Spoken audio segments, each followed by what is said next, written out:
think I'm audible.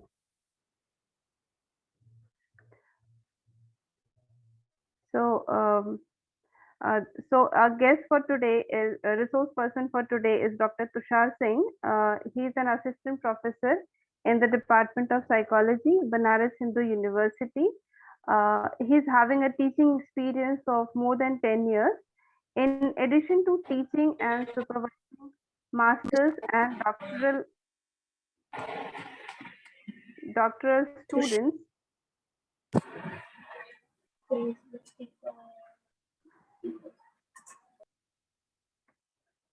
doctoral students. He is also involved in a variety of research projects funded nationally and internationally. He is on the board of directors of the International Association of Applied Psychology and also the treasurer of National Academy of Psychology, India. Dr. Singh serves on various editorial committees in the frontiers in the journals like Frontiers of Psychology, Frontiers of Human Dynamics, Indian Journal of Social Science Research, Cyber News, and so on. He has been the resource person in various seminars, conferences, workshops, and published several papers in the journals of national and international repute. He is also the recipient of prestigious awards and fellowships such as ARTS Emerging Psychologist and ICP's uh, 2018 Early Career Research Travel Award, to name some of you. So, with these words, I would like to welcome you, sir, for your talk on data analysis using SPSS. And this is one topic that I think most of the participants are eagerly waiting for this to come because mostly the students are doing the quantitative analysis, and this is one part that they would really love to listen from you. And thank you, sir, once again for accepting our request. Uh, Even you are quite busy and still you gave us the time for this session. So once again, I welcome you, sir, for your deliberation. Uh, Over to you, sir.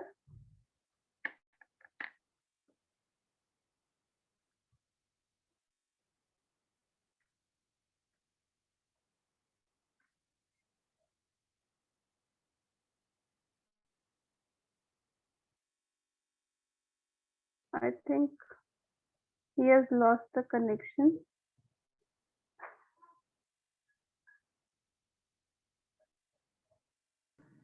Sir is not there. Yes, he joined, but I think uh, he has lost connection. चलो कोई नहीं, we'll wait. We will wait for. Hmm.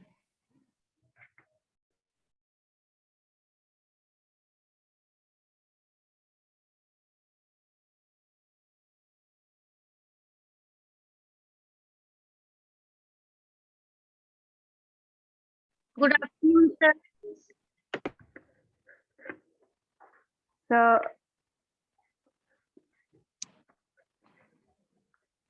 good afternoon, sir, once again on behalf of the whole of the committee.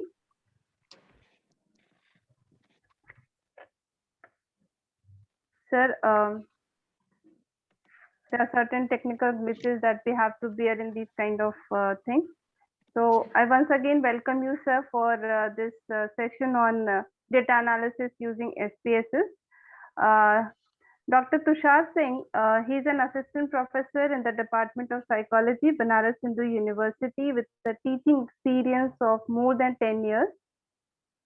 In addition to teaching and supervising masters and doctoral students, he is also involved in a variety of research projects funded nationally and internationally. He is on the board of directors of International Association of Applied Psychology and is the treasurer of National Academy of Applied Psychology, India.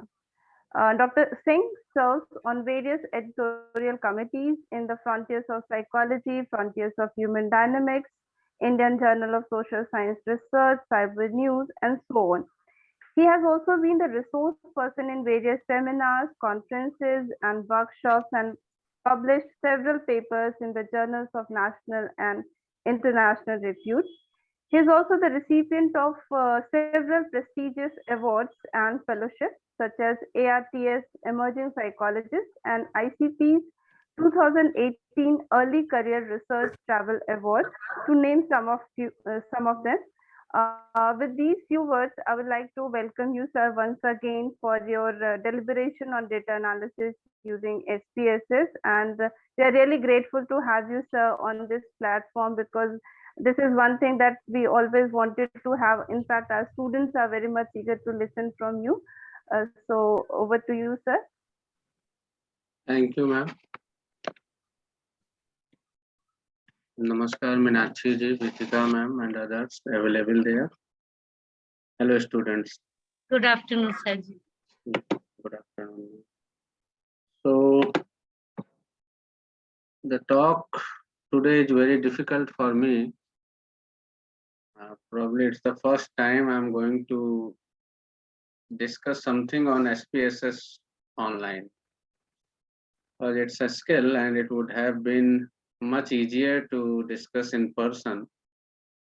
But yet we have to try. I will try my best to give you a glimpse of how to use SPSS in the 1.5 hours. And I will start from the scratch, like data entry and data screening and then data analysis. And I will try to give you a glimpse so that if you are still interested in this skill, you can learn it by yourself. So before starting, let me share my screen.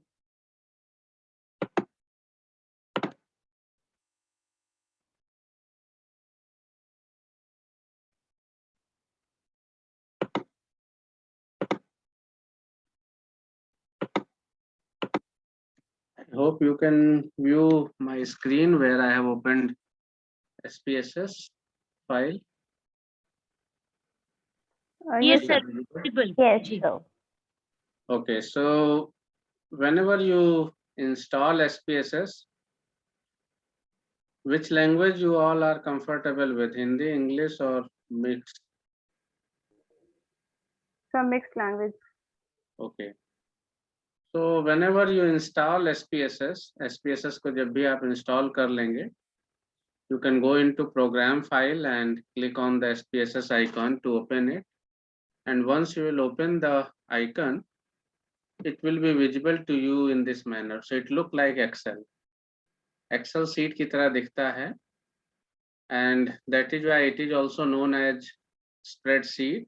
Spreadsheet means ऐसा programme जिसमें आप किसी भी direction में कितनी भी चीजें लिख सकते हैं या कितनी भी चीजें स्टोर कर सकते हैं. सो इन दिस फॉर्मेट चाहे आप वर्टिकली बढ़िए और हॉरिजॉन्टली बढ़िए, you can enter n number of data.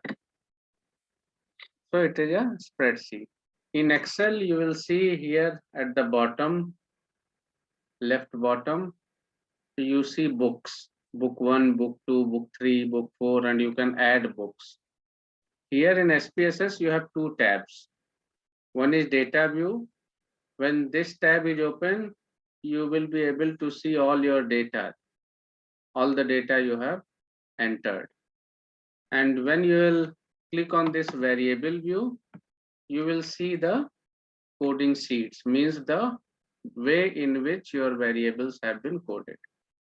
So here in data view, आपको सारी data यहाँ पर देखने को मिलेगा. You will have all the data.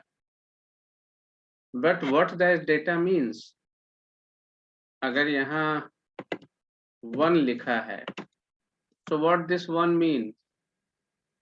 For this, you will first need to tell the computer about the meaning of these numbers, and that is done in variable view. Variable view means we define each and every variable that is present in our questionnaire or sheet or whatever it is. You define each and every variable for the computer and for your understanding. तो पहले जब भी हम SPSS में काम करते हैं, पहले हम इस वेरिएबल व्यू को कंप्लीट करते हैं. In any questionnaire, in any typical questionnaire, the first thing you have is ID. So you write ID, that is the name. Here in name, you try to give as small name as you can. Okay, you can write in any number of letters, but it is always advisable that you write lesser number of letters here. So for example, identification number or serial number or participant number, subject number, whatever you want to call it, you can give it a name ID. And whenever you will give ID, you will use numeric data 1, 2, 3, 4. So here it's numeric. But these are the options here. The data you can enter in SPSS can be numeric, comma, dot, any scientific notation, date, dollar, koi other custom currency. You can even write letters in string format. So qualitative format में भी आप कर सकते हैं.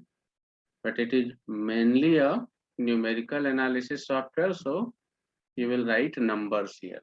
So type is numerical. Width is how many digits you have in one variable. So the default is 8. 8 means 8 digits. 8 digit means almost 9 crore 99 lakhs. So less than 10 crore. Now this number is sufficient. You will not have participants more than that. So keep it as it is. ID cannot be in decimal, so you can keep it as 0. You can keep 2 also, that doesn't matter, but it's better to do it decimal 0. Now here you have used the shortest form as name, ID. For others to know what this ID mean, here in label you write its complete full form.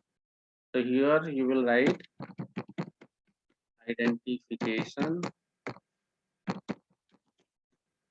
for a participant. Values, here you have no value. 1 means 1, 2 means 2, 3 means 3. So values is none. Missing we use when in our data set we believe that there can be some missing data also. So if we believe that there are some missing data in the file, we can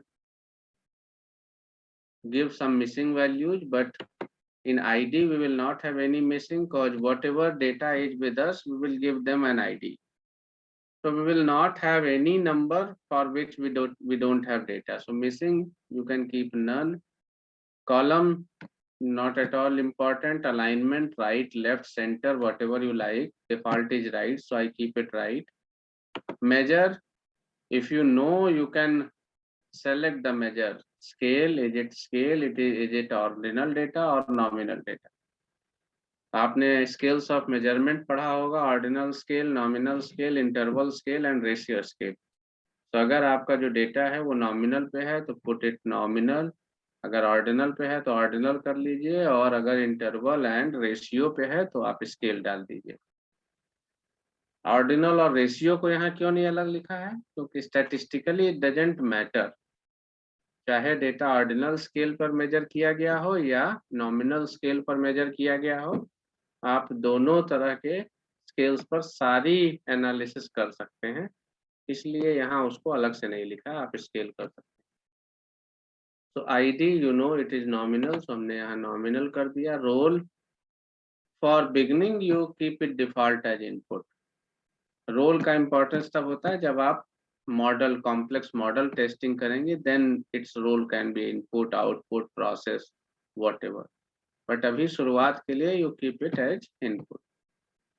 Now second variable after ID, you may ask participant's age, so you write age.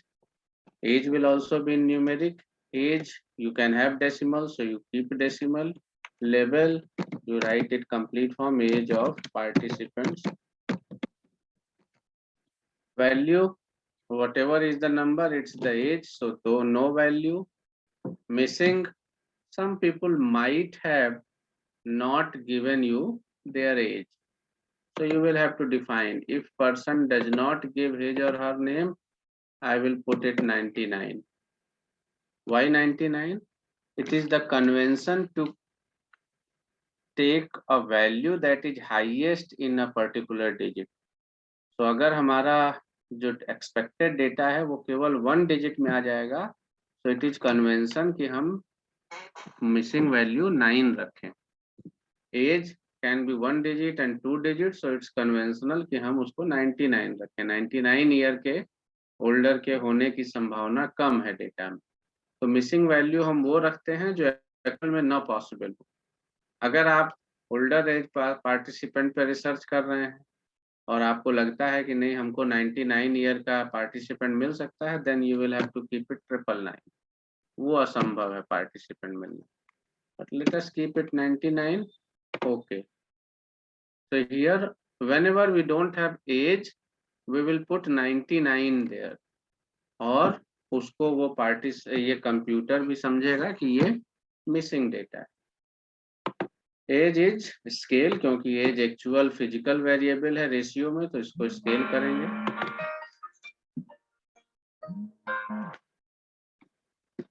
Third variable, you may ask participant gender. So you write gen. It is also numeric. Gender cannot be in decimal, so place it 0. And here you write gender of participant. Value, यहाँ आपको value रखना पड़ेगा, क्योंकि gender में आप पूरा mail या female नहीं लिखेंगे. It will take time. So what you can say, whenever there is a male, you can write it 1. So 1 is equal to male and 2 is equal to female. Okay.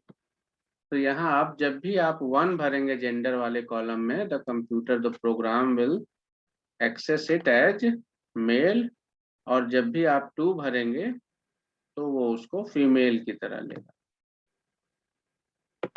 किसी ने हो सकता अपना gender न बताया हो, तो आप एक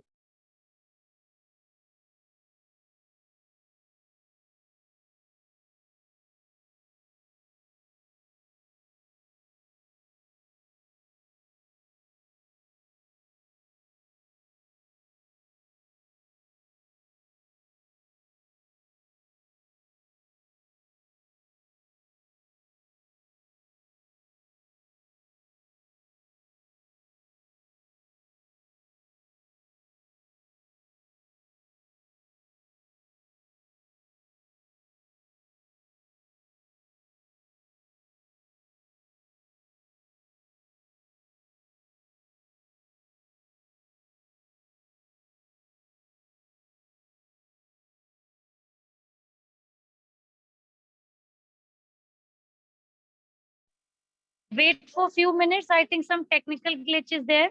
Wait.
कहाँ तक सुना था आप लोगों ने मुझे?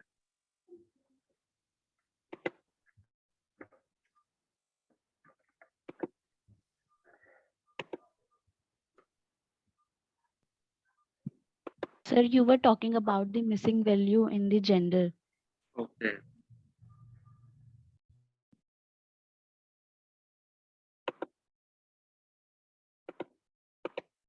तो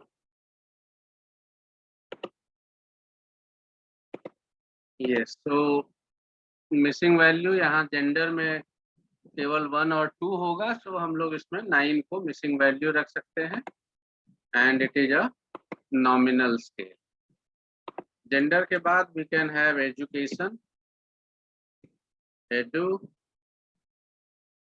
यहाँ हम लोग फुल फॉर्म लिख सकते हैं एजुकेशन ऑफ पार्टिसिपेंट। वैल्यूज में अगर हमने एजुकेशन क्लास के फॉर्म में लिखा है तो नन कर सकते हैं, जितना भी नंबर लिखा उतनी क्लास, बट अगर हमने इसको कैटेगराइज किया है तो we will have to give them value. So 1 is illiterate,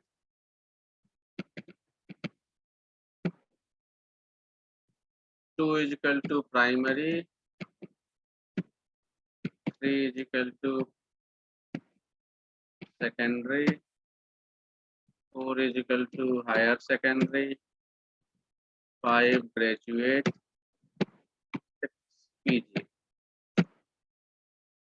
okay, हो सकता है किसी ने अपना मिसिंग वैल्यू अपना एजुकेशन ना बताया हो, वो can put it 9 and then अगर कैटेगराइज कर दिया then it is an ordinal scale. इसी तरह से हम आगे जितने भी वेरिएबल्स हैं हमारे, पहले डेमोग्राफिक हम कोड करते हैं and then we will code our actual scale. तो suppose you have used BDI, back depression inventory, so you don't need to write the item, you just write BDI 1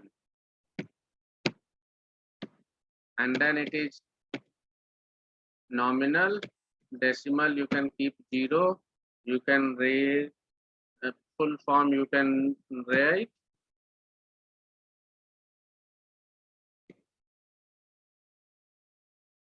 back depression inventory item.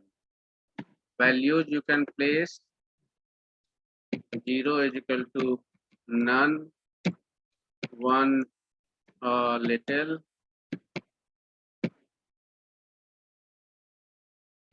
2 suppose it's much, and 3 highest. Whatever is the anchor, I am just giving you example. So you write this and okay. Some person might have not given you answer, so keep it 9 as missing value, and then it is a scale, so you put it scale. Now once you have written first scale and all other things are similar, and you know there are 21 items in BDI, so what you can do, you can copy it from here, copy, and then you can paste it all here. So you will have everything pasted except the variable name, because variable name cannot be duplicated in SPSS. एक ही variable name के दो चीजें नहीं हो सकती। तो अब आप इसको चेंज कर दीजिए, BDI 2, फिर BDI 3, BDI 4, BDI 5 and likewise. अभी हम केवल इतने को ही करेंगे so that we save time. जब आपने इसको पूरा कर लिया तो हम इसके आगे जा सकते हैं। Now we can go in data view, और जब हम डेटा व्यू में जाएंगे तो आप देखेंगे कि ये सारे जो वेरिएबल नेम है ये ऊपर यहाँ फर्स्ट रो में चले आए, और ये फर्स्ट रो में आए हैं इसीलिए हमने नाम छोटा रखा था। अगर इसका नाम हम पूरा लिखते तो ये क्या होता है, ये बहुत सारी जगह स्पेस ले लेता और ऊपर कुछ भी समझ में नहीं आता। That is why variable name should be shortest possible. अब हमने सपोज करिए पहले पर्सन का क्वेश्चनेयर लिया, उसका आईडी नंबर डाला 1, उसका एज अगर 23 है डाल दिया, जेंडर वो फीमेल है 2 डाल दिया, एजुकेशन 4 डाल दिया हाई स्कूल, एंड बीडीआई में उसने जो भी रिस्पॉन्सेज दिया है, मान लिया तीसरे का आंसर नहीं दिया 9 डाल दिया, और फिर जो भी आंसर दिया। फिर आईडी नंबर 2 उसने अपना एज नहीं बताया 99 डाल दिया, gender 1, education 3, and then BDI का स्केल का जो भी उसने दिया है डाल। तो अभी मैं आर्बिट्ररी डाल रहा हूँ, बट आपको इसको डालना है जैसे ही जिस तरह से पार्टिसिपेंट ने आपको रिस्पॉन्सेज दिए। ठीक है, फिर इसी तरह से पार्टिसिपेंट नंबर 3 हो सकता है। 3 वाले ने एज बताई है 24, जेंडर मान लीजिए नहीं बताया तो वहाँ 9 कर दिया, एजुकेशन मान लीजिए वो पोस्ट ग्रेजुएट है 5 कर दिया, और फिर बीडीआई के स्केल्स में जो कुछ दिया। तो likewise you fill all your data, complete data, 100-200 जितने भी डेटा हैं आप उसको फिल कर लेते हैं।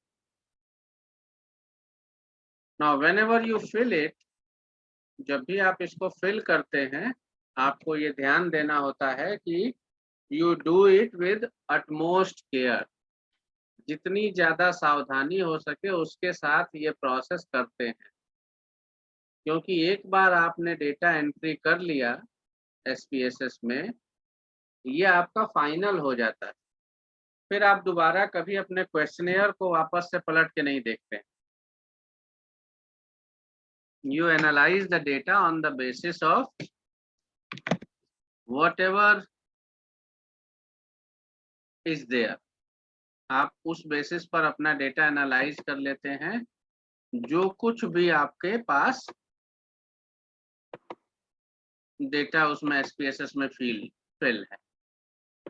अब अगर आपने डेटा फिल करने में कोई गलती कर दी, कोई एरर कर दिया, then all your analysis will be erroneous and दिख रहा है।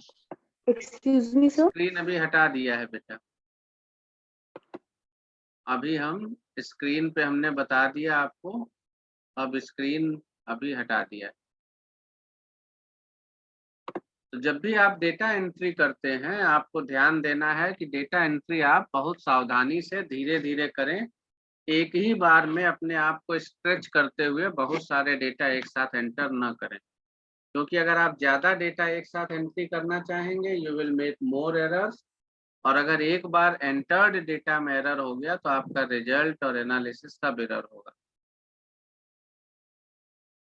So you do it with care. Once you have entered your data, आपका जो SPSS की फाइल दिखेगी वो कुछ इस तरह से दिखेगी। Sir, I have a Yes. doubt. Yes. Sir हम लोग ये जो BDI 1, BDI 2 है, इसमें वेरिएबल व्यू में स्केल में क्या डालेंगे? क्या बेटा, फिर से पूछो Saloni. Sir I was asking that जो हमारे BDI 1, BDI 2 ये वाले वेरिएबल्स हैं, या इसमें वेरिएबल व्यू में हम लोग वैल्यू में क्या डालेंगे? वैल्यू में बेटा जब भी आप कोई भी स्केल यूज करते हैं ना तो उसके एंकर्स होते हैं ना रिस्पांस के, 1 equal to completely agree, 2 equal to agree, 3 equal to something, ये होता है ना किसी भी स्केल में। Yes sir. हाँ, तो उसको हम डालेंगे वैल्यू में। जैसे बीडीआई का 0, 1, 2, 3 होता है, तो 0 मतलब क्या है नन डाल देंगे, फिर 1 मतलब क्या है वो डाल देंगे, फिर 2 मतलब क्या है वो डाल देंगे, 3 मतलब क्या है वो यह डाल देंगे। सो दैट इज वैल्यूज, यानी हर नंबर क्या बताता है वो हमको उसमें एंटर करना है। Yes sir, got it. Thank you. Now once you have done the entry, the file would look like this. तो ये हमारी रिसर्च डेटा की फाइल है. It's about 197 participants and this many variables. Now जब भी आपके पास डेटा आ जाएगा, पहली चीज जो आपके पास होगी वो है you do some changes in the data, some of the needed changes, and you can do it using transformation. जब भी आप क्वेश्चनेयर लेते हैं, जब भी आप क्वेश्चनेयर को यूज करते हैं, तो आपको पता है कि कई बार हम नेगेटिवली वर्डेड आइटम्स भी रखते हैं. नेगेटिवली वर्डेड आइटम रखते हैं ना, या रिवर्स कोडेड आइटम. क्या होता है ये reverse coded item?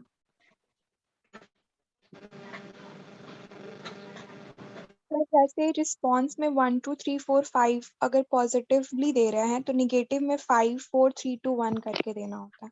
Yes. So to break momentum of participants and to discourage set response, हम लोग क्या करते हैं, क्वेश्चनेयर में कई बार नेगेटिवली वर्डेड आइटम्स भी देते हैं. नेगेटिवली वर्डेड मीन्स जो हमारा आइटम, जो हमारा सेट है क्वेश्चन पूछने का, उसके अपोजिट पूछ लेते हैं. फॉर एग्जाम्पल, अगर हम हैप्पीनेस का क्वेश्चनेयर ले रहे हैं एंड सारी क्वेश्चंस हमारे हैप्पीनेस की तरफ है, how happy you feel, how elated you feel, how energetic you feel. एक क्वेश्चन हम बीच में रिवर्स कोडेड दे देते हैं, like how sad you feel. Now अब टोटल करते समय स्केल का इस हाउ सैड वाले रिस्पॉन्सेस को हमको रिवर्स कोड करना पड़ता है. Sometime what people do, they enter this reverse coded item. Entry के समय ही वो उलट देते हैं आइटम को और एंटर करते हैं. ये एक रॉन्ग मेथड है क्योंकि उसमें एरर की संभावना होती है.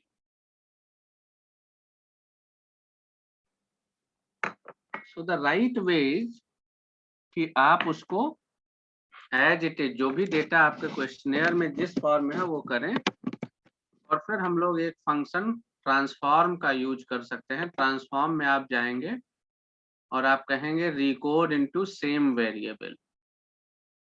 फिर से एक बार देखिए, आप ट्रांसफॉर्म फंक्शन में जाएंगे और आप कहेंगे रिकोड इनटू सेम वेरिएबल. इसको प्रेस करेंगे, एक बॉक्स आएगा आपके पास. अब मान लीजिए ये आपका CS3 वाला हमारा जो वेरिएबल था, ये सपोज करिए कि ये रिवर्स कोडेड था. तो यहाँ ये सारे का वेरिएबल नेम में से हमने खोज लिया CS3 और हमने इसको इस तरफ ले आए. फिर हमने कहा old and new value, press कर दिया ओल्ड एंड न्यू वैल्यू. तो ये 4 पॉइंट रेटिंग स्केल था, तो हमने कहा 1 को चेंज कर दो 4 में, ऐड 2 को चेंज कर दो 3 में, ऐड 3 को चेंज कर दो 2 में, ऐड और 4 को चेंज कर दो 1 में, ऐड. तो यहाँ देखिए हमने क्या इसको कमांड दिया है कि जिसने भी 1 रिस्पॉन्स दिया है इट इज इक्वल टू 4, 2 वाले 3, 3 वाले 2 और 4 वाले 1. तो हम क्या कर रहे हैं, ऑटोमेटिकली इस वेरिएबल में, ये जो येलो में इस समय दिख रहा है, इस वेरिएबल में पूरे 197 पार्टिसिपेंट्स के रिस्पॉन्स को हम रिवर्स कर देंगे एक कमांड में. तो चेक करने के लिए आप ये देखिए कि स्टार्ट क्या है, 2 1 2 3, यानी अगर ये रिवर्स होगा तो क्या हो जाएगा, 3 4 3 1, 3 4 3 2. चलिए करके देखते हैं कंटिन्यू, और आपने कहा ओके. इसने आपको कमांड बताया एग्जीक्यूट. अब आप देखिए CS3 3 4 3 2 हो गया. तो आप पूरे 197 पार्टिसिपेंट्स के स्कोर्स को आपने एक कमांड में रिवर्स कोडेड कर दिया. ठीक है, क्लियर है या किसी को कोई कंफ्यूजन? क्लियर हुआ रिवर्स कोडिंग कैसे करते हैं? Yes sir. ओके, अब ये ध्यान दीजिए कि ये काम आप जरूरी नहीं है कि 1 बाय 1 करें। ट्रांसफॉर्म में आप जाएंगे रिकॉर्ड इनटू सेम वेरिएबल में, एक स्केल के अगर कई आइटम्स को आपको रिवर्स कोड करना है, you can select them together. For example, अगर हमें CS के सारे आइटम्स को रिवर्स कोड करना होता है, एक ही स्केल, अलग अलग स्केल नहीं, क्योंकि अलग अलग स्केल्स की प्रॉपर्टी अलग होती है, तो हम इन सारे को अगर करके ये कमांड देंगे तो ये सारे को ही रिवर्स कर देगा।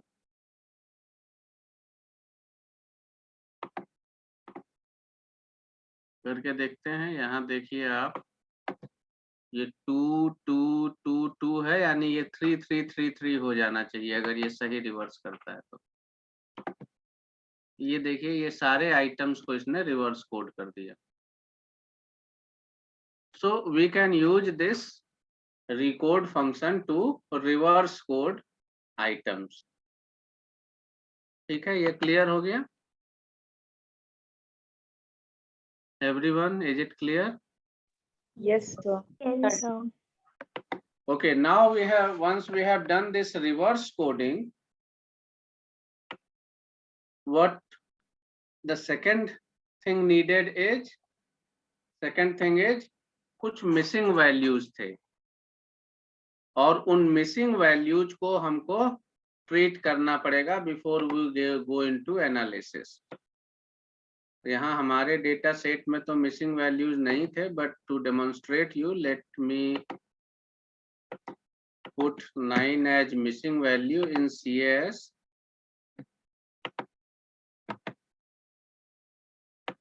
और ये कॉपी करके इन सारे में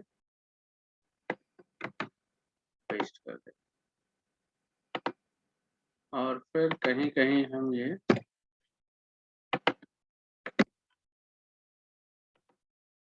नाइन डालते। 9 means somebody have not given answer to these questions. Now there is an important function। कई बार आप जब स्केल टोटल, एक स्केल आपने जो यूज किया उसमें कई आइटम्स होते हैं, and the attribute is derived after adding all the items response। तो किसी स्केल पे पर्सन ने कितने रिस्पांस दिए, जब आप पूरे स्केल का टोटल कर लेते हैं तब आपको उसका एट्रीब्यूट पता चलता है। Sometime people do this also, आप पूरे स्केल का टोटल करने के बाद ही SPSS में एंटर करते हैं, बट वो एक गलत तरीका है, क्योंकि जब आप स्केल का टोटल करके SPSS में डालेंगे तो केवल टोटल होगा, हर आइटम पे उसका स्केल नहीं होगा। और अगर फिर आपके टीचर ने कहा कि रिलायबिलिटी चेक करिए, इस स्केल की वैलिडिटी चेक करिए, तो आप नहीं कर पाएंगे, क्योंकि रिलायबिलिटी और वैलिडिटी टोटल स्कोर से नहीं चेक होता है, हर आइटम के स्कोर से चेक होता है। तो आपको हर आइटम के स्कोर को एंटर करना चाहिए, बट जब हर आइटम के स्कोर को एंटर किया है आपने, एनालिसिस तो टोटल पे होगी, तो टोटल जानना है, तो उसके लिए एक बेहतर फंक्शन इसमें है ट्रांसफॉर्म में। सबसे पहला कंप्यूट वेरिएबल। तो सपोज करिए जो CS हमारा स्केल है, इसका जो हमको टोटल करना है, तो हमने क्या कर दिया, यहाँ नेम रख दिया कि CS टोटल, और हमने कहा CS total we can get by adding this. तो CS1 plus CS2 plus CS3 plus CS4 plus CS5, तो इन पांचों का टोटल करने पर हमको CS का टोटल आ जाएगा। हमने कहा okay,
Again, some technical glitches there. Just wait for 5 to 10 minutes. Sir will be soon with us. Thank you.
कहाँ तक सुना था आप लोगों ने हमें?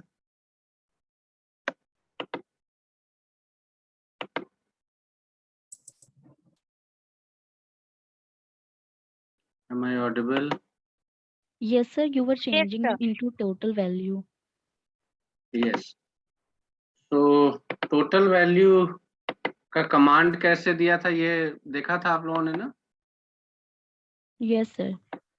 हाँ, तो जैसे ही आपने टोटल वैल्यू का कमांड दिया, आप यहाँ देखेंगे लास्ट में CS टोटल का एक नया वेरिएबल क्रिएट हो गया, जिसमें सारे पार्टिसिपेंट्स के टोटल CS के रिस्पॉन्सेज दिए हुए हैं. But more important here is that we don't have any total for these 4 participants. ऐसा क्यों हुआ? इनका टोटल क्यों नहीं किया इसने? क्योंकि इन 4 पार्टिसिपेंट्स के किसी न किसी CS आइटम में एक मिसिंग वैल्यू है. फॉर एग्जाम्पल सी हियर, इसके CS 5th आइटम में एक मिसिंग वैल्यू है, और इसी के साथ इससे ऊपर वाले में देखेंगे यहाँ एक मिसिंग वैल्यू है. इसी तरह से आप देखेंगे इस 6th नंबर पार्टिसिपेंट में भी एक मिसिंग वैल्यू है. तो जहां जहां भी ये मिसिंग वैल्यूज होंगे उनका टोटल ये नहीं करेगा. इसलिए नहीं करेगा क्योंकि computer understand, the program understand that there is a missing value and it cannot total that 9. वो error हो जाएगा. So we should not do this totaling until, इसको हम इसीलिए डिलीट कर रहे हैं, हमको ये टोटल नहीं करना चाहिए जब तक कि हम मिसिंग वैल्यूज को ट्रीट न कर लें. तो मिसिंग वैल्यू इज ट्रांसफॉर्म में आप जाएंगे और रिप्लेस मिसिंग वैल्यू का एक ऑप्शन आता है, इसको क्लिक करेंगे. जब रिप्लेस मिसिंग वैल्यू का आप क्लिक करेंगे तो आप देखेंगे कि हमने क्या किया, CS के सारे आइटम्स को यहाँ ले आए और आप देखेंगे कि यहाँ जो मेथड है वो है सीरीज मीन, यानी कि ये जो भी मिसिंग वैल्यूज हैं जितने भी, उसको सारे पार्टिसिपेंट्स के मीन वैल्यू से रिप्लेस कर देगा. तो मिसिंग वैल्यूज का जब आपने कंसेप्ट पढ़ा होगा सेकंड सेमेस्टर में, तब आपने पढ़ा होगा कि मिसिंग वैल्यूज को सबसे बेस्ट तरीके, सबसे कॉमन तरीका जो है रिप्लेस करने का, वो है सेंट्रल टेंडेंसी से रिप्लेस करना. तो हम इसको सीरीज मीन से रिप्लेस कर रहे हैं. अगर हम चाहें तो mean of near by point कर सकते हैं, मीडियन कर सकते हैं, या लीनियर इंटरपोलेशन कर सकते हैं जो कि रिग्रेशन रिप्लेसमेंट है, और लीनियर ट्रेंड कर सकते हैं. बट अभी हम केवल सीरीज मीन से कर रहे हैं. तो जैसे ही हम इसको ओके दबाएंगे, ये क्या करेगा कि इन सारे मिसिंग वैल्यूज को रिप्लेस करके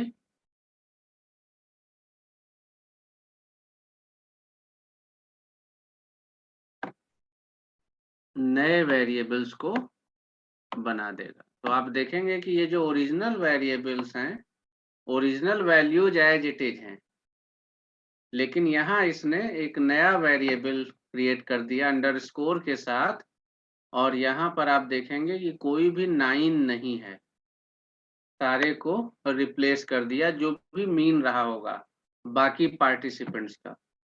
now if you get compute total here, अब ये वाले वेरिएबल तो रहेंगे नहीं क्योंकि नए वेरिएबल नेम्स आ गए। तो अब अगर आप इन रिप्लेस्ड वाले का टोटल करेंगे तो आपको CS के स्केल का टोटल मिल जाएगा। ओके करेंगे, आप देखेंगे यहाँ CS टोटल आ गया, जिसमें आपको कहीं भी कोई भी मिसिंग वैल्यू नहीं दिख रही। ये आपका ओरिजिनल स्केल का टोटल आ गया, जो कि हर पार्टिसिपेंट के CS का टोटल। इसमें कहीं किसी को कोई कंफ्यूजन तो दोबारा पूछ सकते हैं। Do you have any confusion?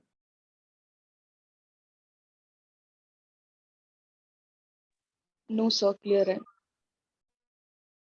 ठीक है, तो अब हम लोग जो बेसिक फंक्शन है मिसिंग वैल्यू को रिप्लेस करना, रिकोड करना, वो जान चुके हैं, टोटल करना जान चुके हैं। एक चीज और बचती है before we go to analysis.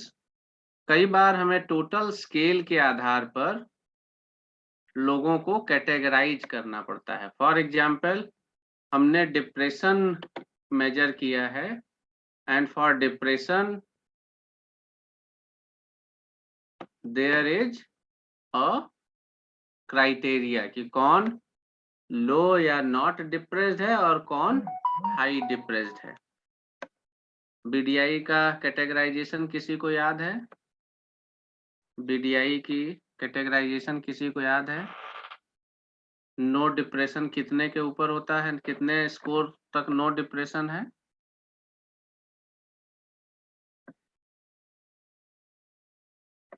नहीं याद किसी को? Sir 0 to 1। 0 to 1 क्या हुआ? BDI में तो मिनिमम आपका 21 होगा।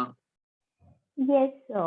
It will be 0 to 9 person is not depressed, and 10 to 18 mild, moderate, and 19 to चलो, good. 29 is moderate severe, हाँ, and then 30 से ऊपर it indicates as severe depression. Yes. तो हमको ये कैटेगराइजेशन इन पार्टिसिपेंट्स का करना है। इनके डिप्रेशन स्कोर्स हमारे पास हैं। हम क्या करेंगे, ट्रांसफॉर्म में जाएंगे और अभी जो रिकोड इनटू सेम वेरिएबल किया था रिवर्स कोडिंग के लिए, उसके नीचे है रिकोड इनटू डिफरेंट वेरिएबल्स। यहाँ हम करेंगे और कहेंगे कि it should record the depression total as depress category, और हम कहेंगे कि मेरा टोको टोको पो टोको टोको टोको कौन है भाई, कौन खेल रहा है? Who is playing? ओके, सो हम कहेंगे 0 to कितना था बेटा? Sir, 0 to 9. 0 to 9 को हमने कर दिया 1। 1 means not Not depressed. depressed. Okay, then हमने कहा 10 to 18 18 को हमने 2 mild, कर दिया, moderate. यानी माइल्ड मॉडरेट। फिर 19 to 29 29 को हमने कर दिया 3, moderate severe. यानी moderate severe, and 30 above 30 to 63. Yes, sir. 30 and through highest, इसको हमने कर दिया 4, सीवियरली और क्लिनिकली डिप्रेस्ड। अब इसको अगर हम कंटिन्यू करके ओके कर देंगे तो आप देखेंगे कि यहाँ लास्ट में डिप्रेशन कैटेगरी का एक हमारे पास वेरिएबल आ गया। नाउ वी कैन नो कि कौन सा व्यक्ति किस डिप्रेशन कैटेगरी में आता है। So you can create categories on the using record into different variable. ये मेजर फंक्शंस हैं जो यूज होते हैं SPSS में before we go for analysis. अब इसके बाद हम एनालिसिस के टैब में आते हैं। एनालिसिस का टैब आप जब देखेंगे तो देखेंगे लगभग सारी स्टैटिस्टिक्स के लिए यहाँ लिस्टेड है। जो सबसे पहला है वो हमारा है डिस्क्रिप्टिव स्टैटिस्टिक्स। फ्रीक्वेंसीज है, आपको अगर अपने डेटा की फ्रीक्वेंसीज चाहिए, आप डेटा को वेरिएबल्स को यहाँ प्लेस कर दीजिए। अगर आप ओके करेंगे आपको सारी फ्रीक्वेंसीज यहाँ मिल जाएगी।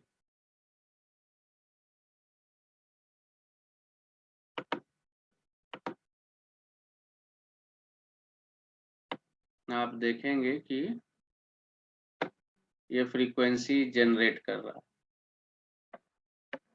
ये सारे वेरिएबल की फ्रीक्वेंसीज हैं। फॉर एग्जाम्पल डिप्रेशन की आपने जो कैटेगरी बनाई थी उसकी फ्रीक्वेंसी देख सकते हैं 1 यानी नॉन डिप्रेस्ड 14 है, 2 यानी माइनर मॉडरेट 42 है, मॉडरेट सीवियर 90 लोग हैं और क्लिनिकली डिप्रेस्ड 51 लोग। Likewise, you can get frequency for all your variables. इस पर एनालाइज में जाके डिस्क्रिप्टिव में जाके फ्रीक्वेंसीज में, फ्रीक्वेंसी में आपको केवल फ्रीक्वेंसी ही नहीं मिलती है बल्कि अगर आप स्टैटिस्टिक्स का टैब दबाएं तो आप देख सकते हैं you can gate quartile, you can gate percentile, जो भी आपको चाहिए। अगर आपको 10th परसेंटाइल चाहिए ऐड कर सकते हैं, 20th परसेंटाइल चाहिए ऐड कर सकते हैं। You can get mean, median, mode, sum, you can get SD, variance, standard error of mean. अगर आपको नॉर्मलसी टेस्ट करनी है आप स्क्यूनेस, कुर्टोसिस ये सब मांग सकते हैं। सो व्हाटएवर यू वांट आप इसको क्लिक कर दीजिए, ये आपको फिर फ्रीक्वेंसी के साथ साथ ये स्टैटिस्टिक्स भी आपको देगा और ये तुरंत देता है, समय बिल्कुल नहीं लगता है। तो आप देखेंगे कि ये आपके स्टैटिस्टिक्स की कॉलम दे दिया है।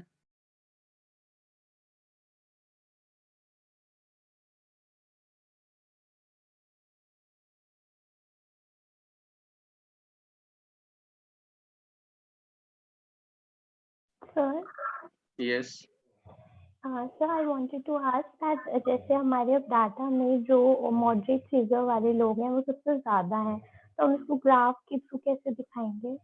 बिल्कुल बेटा, अभी ग्राफ भी बनाना सिखाएंगे। अभी तो हम आपको एनालिसिस दिखा रहे हैं ना। Yes sir.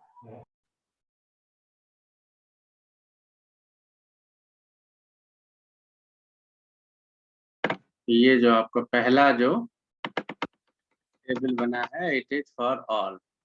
एज का n, mean, standard error of mean, median, mode, SD, variance, skewness, standard error of skewness, kurtosis, standard error of kurtosis, sum and percentile 10, 20 and quartile 25, 50 and 75 सारा दिया है।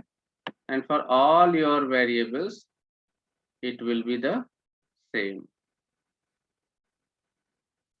तो सारे वेरिएबल्स के लिए आपकी ये स्टैटिस्टिक्स दिया। so in one click you may get whatever number of statistics you want, आपको तुरंत मिल जाए। इसी तरह से आप एनालाइज में डिस्क्रिप्टिव में जा करके डिस्क्रिप्टिव स्टैटिस्टिक्स को क्लिक कर सकते हैं। डिस्क्रिप्टिव अगर आप स्टैटिस्टिक्स क्लिक करेंगे तो आपको ये सारे स्टैटिस्टिक्स मिल सकते हैं, आपको फ्रीक्वेंसीज नहीं मिलेगी। तो अगर आपको फ्रीक्वेंसी काउंट नहीं चाहिए, केवल स्टैटिस्टिक्स चाहिए, पहला वाला टेबल चाहिए, तो वो आप इस ऑप्शन में जा सकते हैं। तो आपको जो ये इतनी सारी फ्रीक्वेंसीज की टेबल मिली है वो नहीं मिलेगी। जो ये सारी फ्रीक्वेंसी की टेबल इतनी सारी आई है, ये सारी फ्रीक्वेंसी टेबल्स आपको नहीं मिलेंगी। तो अगर आपको केवल स्टैटिस्टिकल वैल्यू चाहिए तो आप डिस्क्रिप्टिव्स में जा सकते हैं। Another important function here is cross tab।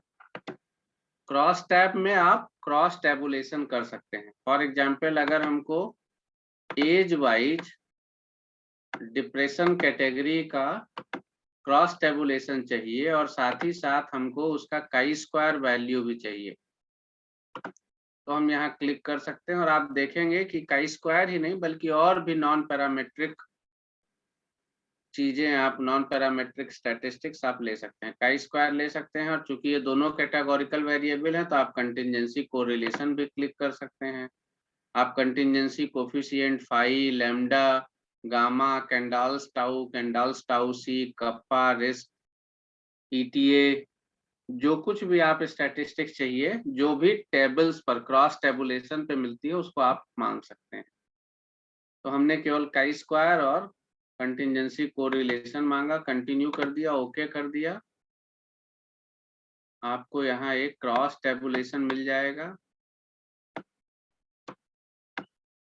और काई स्क्वायर टेस्ट मिल जाएगा। तो काई स्क्वायर वैल्यू आप देख सकते हैं 167 है, जो कि सिग्निफिकेंट है 0.001 लेवल। और आपका जो स्पीयरमैन कोरिलेशन पियर्सन आर भी इन्होंने कंप्यूट किया है, वो आप कर नहीं सकते। स्पीयरमैन कोरिलेशन किया है रैंक्स पर, वो भी आपका सिग्निफिकेंट है। और ये आपका क्रॉस टेबुलेशन वैल्यू है डिप्रेशन कैटेगरी एज वाइज, किस एज में किस तरह की कैटेगरी वाले लोग हैं। तो ये आप क्रॉस टेबुलेशन भी एनालाइज के थ्रू कर सकते हैं। कई बार आपको आउटलायर चेक करना होता है। You may be interested in checking the outlier. Is there any outlier in my data? For that you can go into explore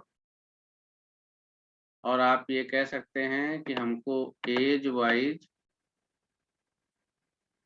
इन सारे वेरिएबल्स के एक्सप्लोरेशन दीजिए और स्टैटिस्टिक्स में हमको आउटलायर बता दीजिए, डिस्क्रिप्टिव्स नहीं चाहिए। कंटिन्यू कर दिया, ओके कर दिया। अब आप यहाँ देख सकते हैं कि वो आउटलायर कैलकुलेट कर रहा है।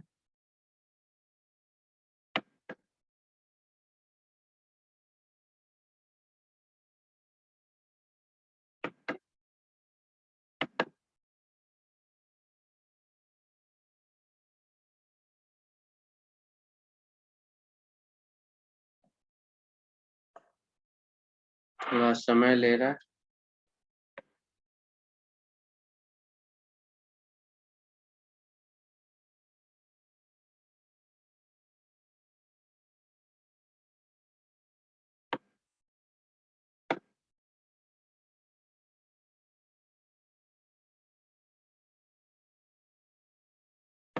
ये आप देखेंगे कि सबके लिए इसने आउटलायर क्रिएट करना शुरू कर दिया।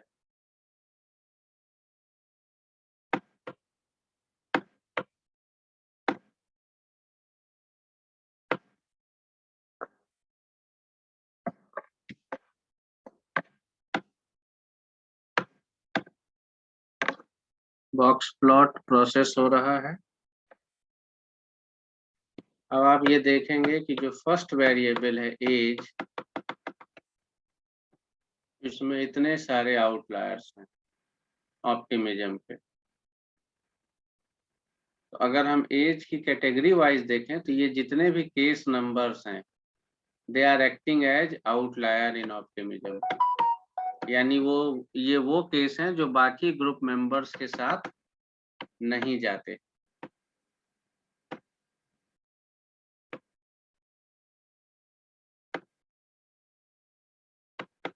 इन आउटलायर्स पर हमको डिसीजन लेना पड़ेगा कि हम इन आउटलायर्स का क्या करें। अगर हम यहाँ एज को हटा देते हैं और इन सब को हम डिपेंडेंट लिस्ट में डाल करके फिर आउटलायर देखते हैं, तो देखिए हमको क्या पता है। अगर हमको एज वाइज मल्टीवेरिएट आउटलायर नहीं चाहिए, यूनिवेरिएट आउटलायर चाहिए, तो आप देखेंगे कि हर वेरिएबल में डिप्रेशन में कोई भी आउटलायर नहीं है, परसीव्ड सोशल सपोर्ट में आप देखेंगे कि इतने सारे केस नंबर्स हैं जो कि आउटलायर है।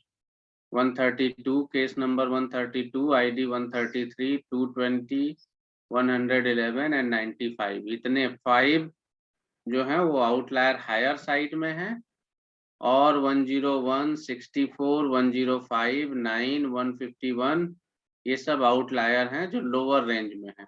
And this 19 is a multivariate outlier. ये स्टार का मतलब इट्स अ मल्टीवेरिएट आउटलायर।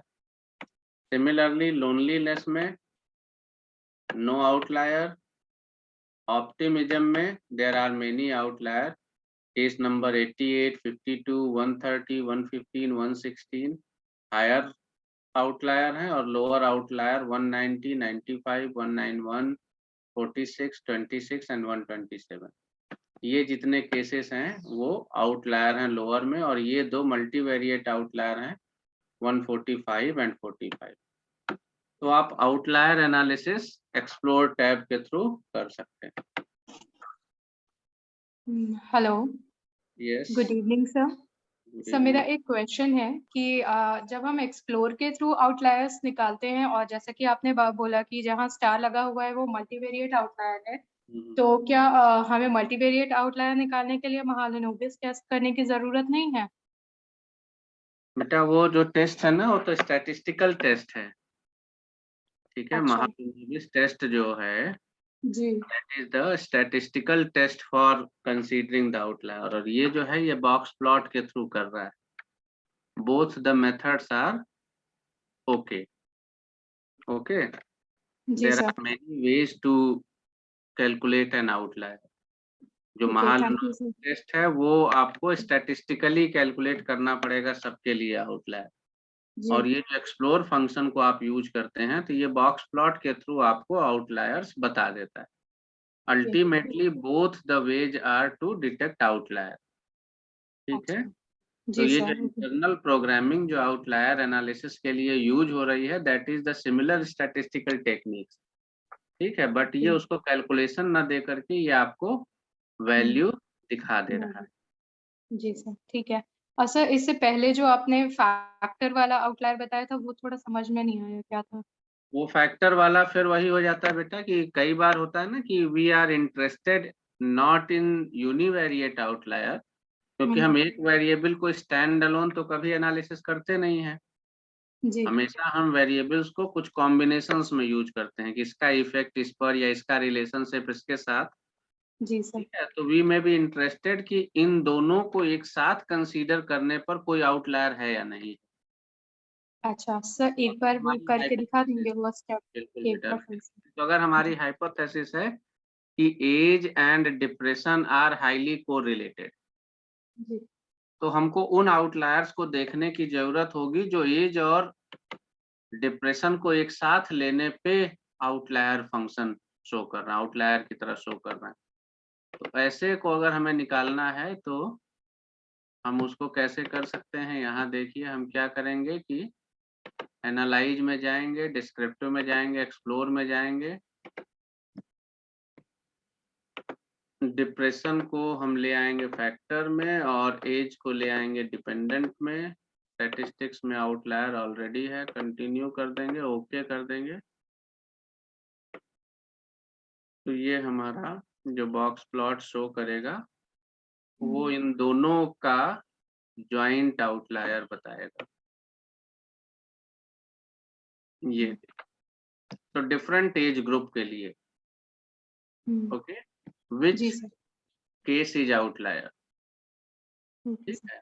तो ये आपको इन दो वेरिएबल के कॉम्बिनेशन में आउटलायर बना रहा है। इसी तरह आप मल्टीपल कॉम्बिनेशंस को एक्सप्लोर कर सकते हैं, बट हमेशा याद रखिए कि SPSS का कुछ नहीं जाता है, ये जो कुछ आप कहेंगे ये कर देगा, बट रिपोर्ट आपको करना है। So only test those statistics which are needed as per your hypothesis, ठीक है। ऐसा कभी मत करिए कि ये भी चेक कर लें, ये भी चेक कर लें, ये भी चेक कर लें, आप बिल्कुल मकड़ी के जाले में फंस जाएंगे।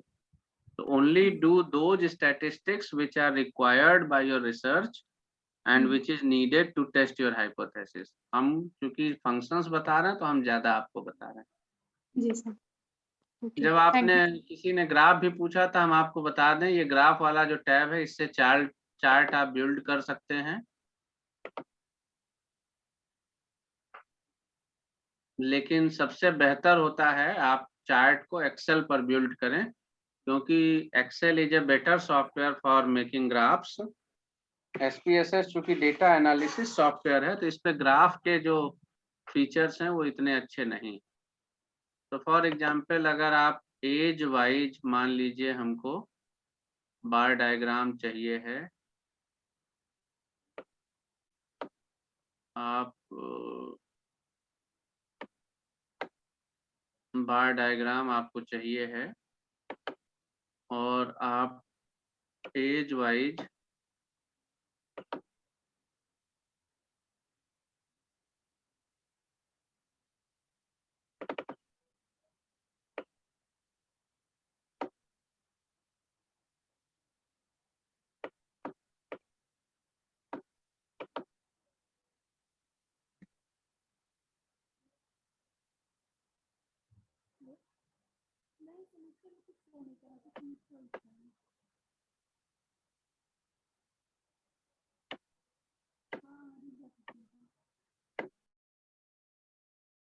आपने मान लीजिए कि डिप्रेशन की कैटेगरीज को यहाँ रख दिया और एज को यहाँ रख दिया। अब आपने इसको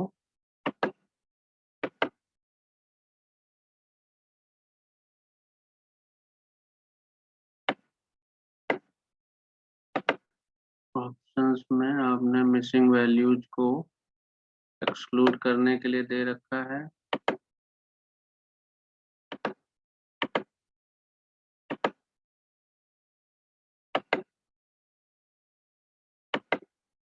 डिप्रेशन कैटेगरी हो गई, आप इसको चाहें तो एडिट भी कर सकते हैं। हमने कर दिया मान लीजिए डिप्रेशन, और यहाँ मीन एज की बजाय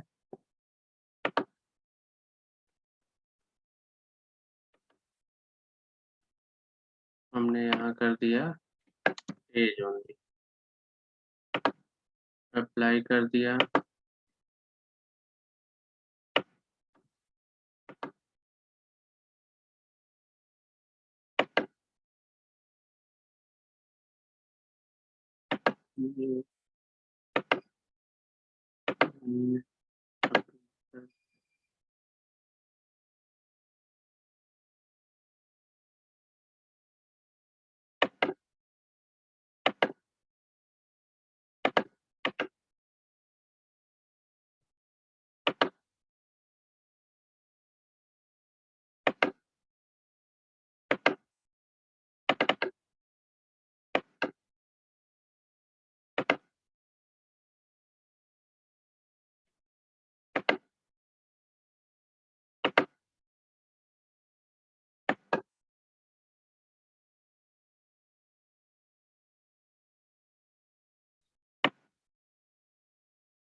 ओके का क्यों नहीं आ रहा है?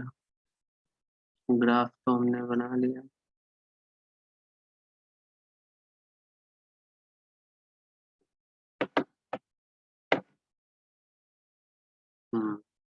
गलत चार्ट टाइप चुन लिया।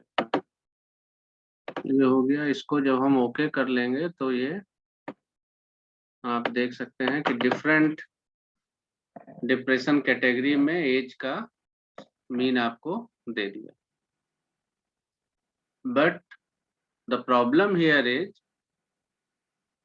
the figure, the color, the presentation is not as good as you can get it in Excel. तो आप ग्राफ SPSS में बना सकते हैं। To make it a complete software, इसने ग्राफ का ऑप्शन दे रखा है, but people use Excel to create graph, क्योंकि इसमें ग्राफ की जो प्रॉपर्टीज हैं वो बहुत अच्छी नहीं आती। ठीक है। Now analyze में आफ्टर डिस्क्रिप्टिव्स हम लोग कोरिलेशंस को देख लेते हैं। कोरिलेशन जब भी आपको करना है, बाइवेरिएट कोरिलेशन अगर आपको करना है, suppose I want to check whether there is any depression, any correlation between depression social support, loneliness and optimism. यहाँ हमने इसको सेलेक्ट करके ले आए और ओके कर दिया। आपको ये कोरिलेशंस की वैल्यू यहाँ मिल जाएगी। सो depression and perceived social support is positively correlated 0.48 and its double star means significant at 0.001 level. Depression and loneliness is also correlated. Depression and optimism is not correlated. ये आपको matrix देता है। जब भी आप कोरिलेशन निकालेंगे, रिमेंबर कि ये जितने भी वेरिएबल आप डालेंगे उसका मैट्रिक्स देगा।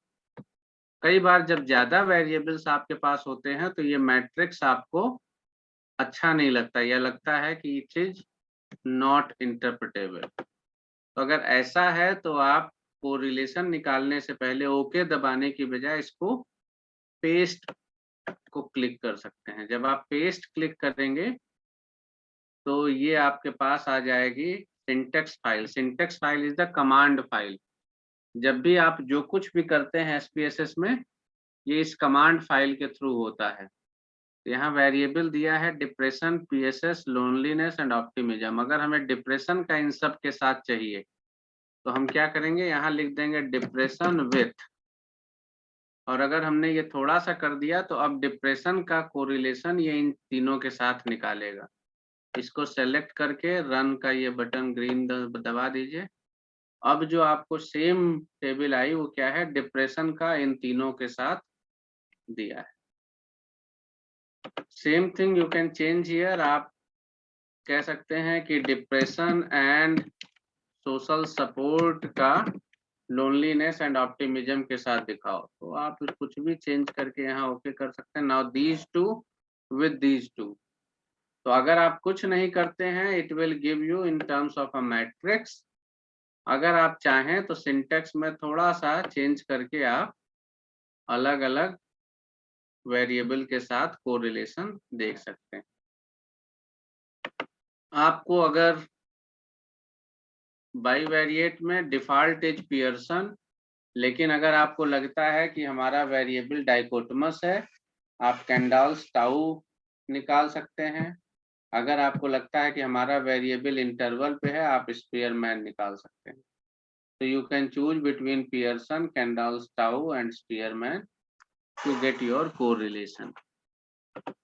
You can also use partial correlation। तो आप यहाँ वेरिएबल्स निकालेंगे। मान लीजिए हम चाहते हैं कि depression and perceived social support के बीच में कोरिलेशन आया which is controlled for gender. Okay कर दीजिए, तो ये आपका पार्शियल कोरिलेशन आया। अगर आपने देखिए यहाँ डिप्रेशन और परसीव्ड सोशल सपोर्ट के बीच 0.48 कोरिलेशन वैल्यू थी, लेकिन अगर इसको आपने जेंडर के लिए कंट्रोल कर दिया तो कोरिलेशन की वैल्यू तो बढ़ गई लेकिन सिग्निफिकेंस गायब हो गई। So 0.48 becomes 0.5 but significance level is gone। तो पार्शियल कोरिलेशन भी आप चाहें तो निकाल सकते हैं। After this, if you want, you can go for comparison of mean. You can take independent sample t-test। आप चाहें तो आप डिफरेंट जेंडर्स के लिए मेल एंड फीमेल को आपने 1 and 2 की तरह कहा है, तो आपने कह दिया ग्रुपिंग 1 and 2, जेंडर 1 and 2 की तरह है, और आप जेंडर पर इन चारों मेन वेरिएबल्स का पर इनका इफेक्ट देख सकते हैं। इसको ओके कर दीजिए, आपके पास टी टेस्ट का रिजल्ट आ जाएगा। तो डिप्रेशन मेल एंड फीमेल का T value is 2.8 significant. Perceived social support no gender difference. Loneliness there is significant gender difference and optimism no gender difference. तो आप ये देख रहे हैं टी वैल्यू है, सिग्निफिकेंस है, 2 वेरिएबल्स पे ये सिग्निफिकेंट है, 2 पे नहीं सिग्निफिकेंट है। आप देख सकते हैं डिप्रेशन के लिए जो 1 यानी मेल है वो 69 है, 26 है डिप्रेशन यानी मोर डिप्रेस्ड। Female less depressed. इसी तरह loneliness, male perceive more lonely and female perceive less lonely, and this difference is significant. However, here there is another important observation. आप जानते हैं कि टी टेस्ट के लिए हमारी प्री कंडीशन है, assumptions है कि the data is equal variance exists in data, and equality of variance या normality of variance normalcy को टेस्ट करने के लिए हम लेवेंस टेस्ट करते हैं। तो लेवेंस टेस्ट का रिजल्ट ये पहले 2 कॉलम में दिया हुआ है, आप देख सकते हैं कि this is not significant, this is not significant, but loneliness के लिए लेवेंस टेस्ट इज सिग्निफिकेंट, यानी data is not normally distributed. Levene's test significant होने का मतलब नॉर्मल डिस्ट्रीब्यूशन डेटा में नहीं है। अगर नॉर्मल डिस्ट्रीब्यूशन नहीं है then you can not assume equal variance. अगर आप इक्वल वेरिएंस को अज्यूम नहीं कर सकते, इसका मतलब you can not go for T test. आपको इसका कोई पैरेलल नॉन पैरामेट्रिक टेस्ट लेना होगा, लाइक क्रुस्कल वैलिस टेस्ट या विल्कॉक्सन टेस्ट। लेकिन अगर फिर भी आप टी टेस्ट करना चाहते हैं then SPSS also gives you a value which is for equal variance not assumed। तो यहाँ करेक्शन किया जाता है for this violation of this assumption। तो आप देखेंगे कि टी की वैल्यू बढ़ जाती है, DF कम हो जाता है, but still again it is significant. तो आप ये देखेंगे, पहले हम टी टेस्ट का जब भी वैल्यू देखते हैं, पहले हम लेवेंस टेस्ट देखते हैं, it must be non significant, then we take the upper one value where we assume equal variance. तो आप ये वाला टी टेस्ट ले सकते हैं। Again in mean comparison you can go for one way ANOVA also, जिसमें अगर आप चाहते हैं कि हम डिप्रेशन के लिए डिप्रेशन के डिफरेंट कैटेगरीज में perceived social support, loneliness and optimism पर डिप्रेशन का इफेक्ट देखें, तो आप ओके कर सकते हैं और आप देखेंगे कि डिप्रेशन का इफेक्ट परसीव्ड सोशल सपोर्ट और लोनलीनेस पर सिग्निफिकेंट, बट ऑप्टिमिज्म पे सिग्निफिकेंट नहीं। तो सिग्निफिकेंस तो पता चल गया, बट कौन से ग्रुप का कितना, फॉर दैट जब आप एनोवा निकाल रहे थे तो आपको यहाँ ऑप्शंस में डिस्क्रिप्टिव स्टैटिस्टिक्स भी मांगनी चाहिए। तो डिस्क्रिप्टिव स्टैटिस्टिक्स जब आप मांगेंगे तो आप ये देख सकते हैं कि परसीव्ड सोशल सपोर्ट में सबसे ज्यादा सोशल सपोर्ट परसीव किया है किसने, जो हाईली क्लिनिकली डिप्रेस्ड है, और जो डिप्रेस्ड नहीं है उसका परसेप्शन सोशल सपोर्ट का सबसे लो है। सिमिलरली इन लोनलीनेस, सबसे जो क्लिनिकली डिप्रेस्ड है उनका लोनलीनेस का परसेप्शन ज्यादा है, और जो नॉट डिप्रेस्ड है उनका लोनलीनेस का परसेप्शन सबसे कम है, and these differences are significant. तो आप अनोवा भी चेक कर सकते हैं। एक लास्ट चीज बता दें, आप जब भी एनालिसिस करते हैं you might be interested in getting Cronbach alpha और रिलायबिलिटी। तो रिलायबिलिटी आपको जब भी देखना है आप एनालिसिस में स्केल में आ सकते हैं और रिलायबिलिटी एनालिसिस टेस्ट कर सकते हैं। रिलायबिलिटी एनालिसिस टेस्ट करने के लिए आपको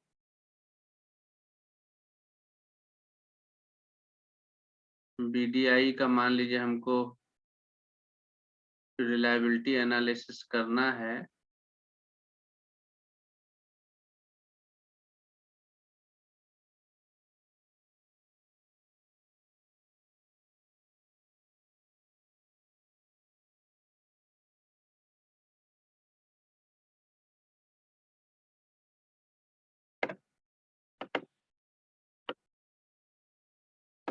तो हम उनको आइटम्स को यहाँ ले सकते हैं।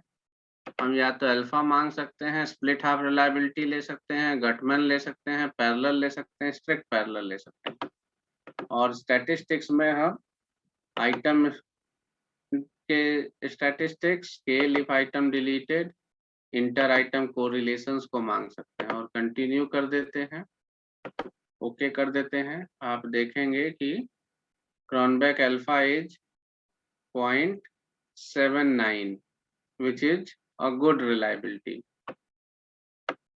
और आप यहाँ देख सकते हैं इंटर आइटम कोरिलेशंस। एक लास्ट जो यहाँ पर स्केल दिखाता है वो दिखाता है स्केल इफ आइटम डिलीटेड। तो आप देख सकते हैं कि 7.9 हमारा अल्फा अदरवाइज है, बट अगर हम अच्छा अल्फा है इसलिए कोई दिक्कत नहीं है, बट अगर हम ये वाला आइटम डिलीट कर दें तो अल्फा 798 हो जाएगा which is not a significant enhancement. तो कहीं ना कहीं ये सारे आइटम्स आर इम्पॉर्टेंट। समटाइम्स अगर कोई आइटम अच्छा नहीं प्ले कर रहा है तो वो यहाँ पर दिखाने लगता है कि उस आइटम को डिलीट कर देने पर हमारी अल्फा वैल्यू बढ़ जाएगी, but here it is not the case. तो we can take that BDI का इस पॉपुलेशन पे, इस सैंपल पे जो अल्फा है, जो क्रॉनबेक अल्फा है, it is 0.79 which indicates a good reliability. तो ये सारी चीजें ब्रीफ में आपको बताया है। बहुत सारी चीजें हैं SPSS को लर्न करने के लिए, इट इज ए स्किल। आप जितना ज्यादा इसको एक्सप्लोर करेंगे उतना ही ज्यादा सीखेंगे। If you have anything specific to be asked, आप पूछ सकते हैं। अगर हाँ। कोई क्लियर नहीं हुई या कोई और फंक्शन आप जानना चाहते हैं तो पूछ सकते हैं। Sir I have a doubt. Yes sir. Sir जैसे ये BDI तो स्टैंडर्डाइज क्वेश्चन था, लेकिन अगर हम लोग खुद कुछ बनाते हैं लाइक इंटरव्यू क्वेश्चन जैसा कुछ है और Yes. एक आइटम की रिलायबिलिटी अच्छी नहीं है एक क्वेश्चन की, हम्म। तो हम लोग उसको बाद में डिलीट कर सकते हैं फिर? यस, जब आपके पास डेटा पूरा हो जाएगा और जब आप उसका रिलायबिलिटी इंडेक्स चेक करेंगे तो जो हमने देखा था ना स्केल इफ आइटम डिलीटेड, तो वो यहाँ SPSS ये भी असेस करके बताता है कि इस आइटम को अगर डिलीट कर दिया जाए तो अल्फा कितना हो जाएगा। तो अगर कुछ एक दो आइटम डिलीट करने पर आपके स्केल की अल्फा बढ़ जाती है तो इट्स बेटर कि उन दो आइटम्स को आप डिलीट कर दो। इट मीन्स कि वो आइटम आपके ठीक से वर्क नहीं कर रहे हैं उस कंस्ट्रक्ट को मेजर करने में। सर ऐसे ही टेस्ट बनाए जाते हैं? हाँ। ओके। सर जैसे किसी क्लिनिकल सेटिंग में लेट्स से मैं MMPI 2 किसी पेशेंट पे कर रही हूँ और मुझे उस पर चेक करना है, तो क्या मुझे सारे 567 आइटम्स मेंशन करने पड़ेंगे? यस, वो तो करना ही पड़ेगा बेटा। अगर आप कुछ खास डायमेंशंस को ही केवल टेस्ट करना चाहते हैं तो उन डायमेंशंस के आइटम आप यूज करेंगे। अगर आपको सारे डायमेंशंस टेस्ट करने हैं तो सारा यूज करना पड़ेगा। It depends on the purpose of your measurement. Okay sir. Hello. हाँ सर मैं सर मॉडरेशन एनालिसिस के बारे में से कुछ जानना चाहता था। सर उसको कैसे करते हैं SPSS में? मॉडरेशन एनालिसिस SPSS में डायरेक्टली नहीं होता है पीयूष, उसके लिए आपको एड ऑन इसमें करना पड़ेगा। There are some add ons, ठीक है। सो हेज ने एक फ्री एड ऑन डेवलप किया है जिसको आप SPSS में वो है इंस्टॉल सर मेरे पास। तो उसको आप इंस्टॉल कर सकते हैं and then you can go for it. तो जैसे आप यहाँ देख सकते हैं, एक मिनट, आप जब यहाँ आएंगे तो यहाँ एड ऑन्स आएगा, आप एड ऑन को यहाँ ऐड कर देंगे और फिर यूजिंग दैट एड ऑन आप मॉडरेशन एनालिसिस कर सकते हैं, ठीक है। बट फॉर दैट आपको पहले SPSS के जो बाकी बेसिक फंक्शंस हैं उसको सीख लेना होगा, क्योंकि सर आप आप क्या थोड़ा सा बता सकते हैं अभी? मॉडरेशन से पहले आपको रिग्रेशन और मल्टीपल रिग्रेशन वगैरह सब कर लेना होगा बेटा, then you can go for moderation analysis, ठीक है। वो यहाँ अभी इतनी जल्दी नहीं बताया जा सकता क्योंकि for that I need to discuss regression and multiple regression, and then we can go for moderation testing. ठीक है, तो ओके वो आप अलग से पूछ सकते हैं क्योंकि it will take time. Sir अलग से पूछने के लिए क्या करना? नहीं करना पड़ेगा, हमारा कांटेक्ट नंबर ले लीजिएगा और फिर कांटेक्ट करिएगा. Yes sir. Okay sir. Sir can you please provide your contact number? बेटा ये मैम से ले लीजिएगा. वैसे तो ओके आप सर. बीएचयू के स्टूडेंट नहीं हैं? Yes sir. आप बीएचयू के स्टूडेंट नहीं हैं? No sir. अच्छा, ठीक है बेटा, तो वो मैम लोगों से ले लीजिएगा. और अदरवाइज भी अगर आप बीएचयू की वेबसाइट पे मेरा नाम सर्च करेंगे, you will get my email ID. Okay sir. Anyone else? Sir आज हम रिग्रेशन एनालिसिस सीखेंगे क्या? नहीं बेटा, इट विल टेक टाइम. हमारा जो अभी का पर्पस था वो बेसिक्स को बताना था. इसके आगे मतलब these are the things you need to know. Now इसके आगे if you have to learn, you will need to practice. जैसे जैसे आप प्रैक्टिस करेंगे आगे सीखते जाएंगे. There are books, there are YouTube videos how to do a particular analysis. आपको पहले दिन राकेश पांडे सर ने भी लेक्चर दिया था, उनके भी आप यूट्यूब चैनल पे जाएंगे. सो ही हैज ब्यूटीफुली डेमोन्स्ट्रेटेड कैसे रिग्रेशन करना है एसपीएसएस में, कैसे मल्टीपल रिग्रेशन करना है, कैसे डिस्क्रिमिनेंट फंक्शन एनालिसिस करना है. So there are separate video lectures for each of these functions. उन सारे को इस लिमिटेड टाइम फ्रेम में कवर कर पाना पॉसिबल नहीं. ठीक है, so it is N skill. आज का मेरा पर्पस था बेसिक्स बताना. इसके आगे अगर आप इंटरेस्टेड हैं, यू मस्ट प्रैक्टिस, और जहां जब जरूरत हो you can ask me. Yes, thank you sir.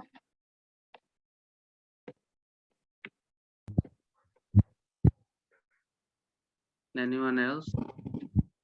Good evening, sir. Good evening, Rinku. Sir, so basically, sir, in SPSS we have to take care कि data entry हमें एकदम cautiously करना है. Then after the process and the whatever result we want, it will be reliable. Yes, data entry is the basic thing. अगर आपका data ही गड़बड़ entry हो गया, गलत डेटा एंट्री हो गया, तो उसके ऊपर आप जो कुछ भी करेंगे सब एरर ही होगा.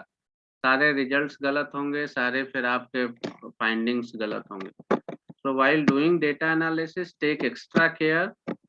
धीरे धीरे करिए, आराम से करिए, और कोशिश करिए कि एक बार डेटा एंट्री हो जाए तो उसको दोबारा चेक करें. और जब भी डेटा एंटर हो जाए, उस जो मेन सोर्स फाइल है उसको 2-3 जगहों पर सेव कर दीजिए. क्लाउड पर सेव कर दीजिए, पेन ड्राइव में ले लीजिए, कंप्यूटर में रखिए, क्योंकि डेटा कभी भी किसी भी टेक्निकल ग्लिच के कारण खोना नहीं चाहिए.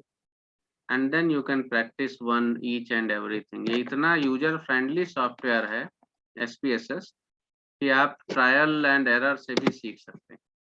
And if not, there are many lecture videos available on YouTube, or you can join a full-fledged workshop on SPSS only. Okay, sir. Thank you. I think now the queries of students have been satisfied. But still, if you have any query, you can contact sir for any kind of queries. And as he has said कि बहुत सारे हमारे पास YouTube lectures हैं. Even Rakesh Pandey sir जिन्होंने first day हम लोग को बताया था, आपको पढ़ाया भी था, तो उनके भी बहुत सारे वीडियोस हैं, वहां से भी आप हेल्प ले सकते हैं. और मुझे लगता है कि जैसा सर ने कहा कि इसमें बहुत प्रैक्टिस करने की जरूरत है. And definitely I think students की क्वेरीज बहुत है, और once you are going to practice, आपकी बहुत सारी क्वेरीज आपके प्रैक्टिस करने से सेटिस्फाई होगी. And when ever you need the help, definitely sir is with us.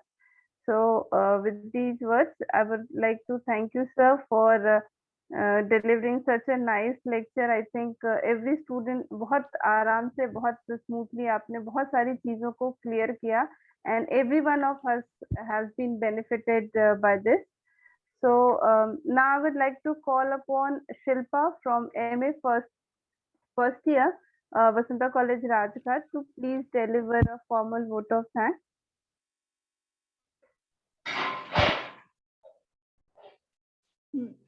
Good evening, everyone. Good evening, sir. Thank you, sir, for giving us your precious time.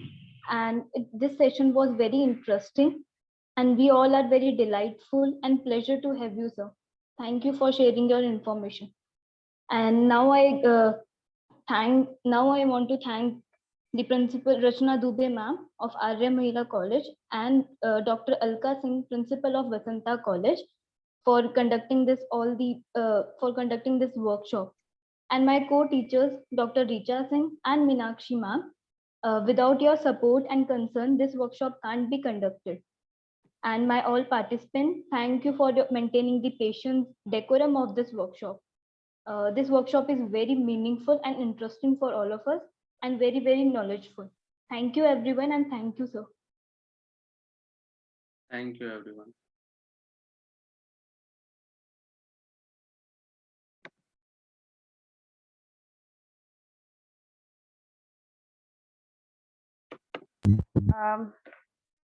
Thank you, Shilpa, and sir, we would like you to be with us for a few moments, क्योंकि ये आज हमारा last day है, और it's a so एक final report presentation for all the 10 days, and before for that our principals are going to join. They are trying, but there's some connectivity issue at their end, so they are trying. So we will wait for 5 minutes. In between, I would like to ask any of the participants if they want to share their experience for these 10 days of the workshop. They are welcome.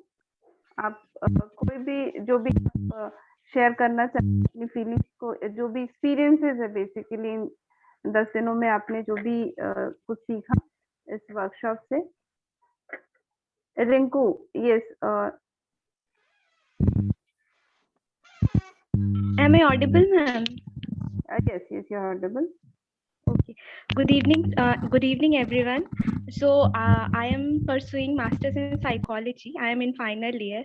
First of all, I would like to give a vote of thanks to each and everyone present over here, and especially to the for organizing such a intentful and intellectual workshop.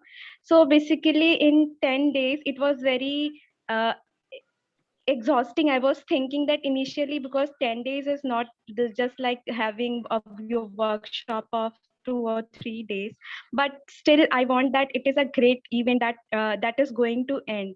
So basically, in this 10-day workshop, we have so many great resource persons which who all over they are from all over India and enlightened us. Some of them we are aware with them, but some of them we are very lucky to have them as a resource person. On the very first day, we are introduced with Dr. Rakesh Pandey sir. Then after Abhishek Sharma sir, Dr. Ankita Sharma, Kamalpreet Kaur ma'am, Upagya Rai ma'am, Priyanka Behrani, Nupur Sinha, Surbhi Kumar, and then leading to that Tushar sir.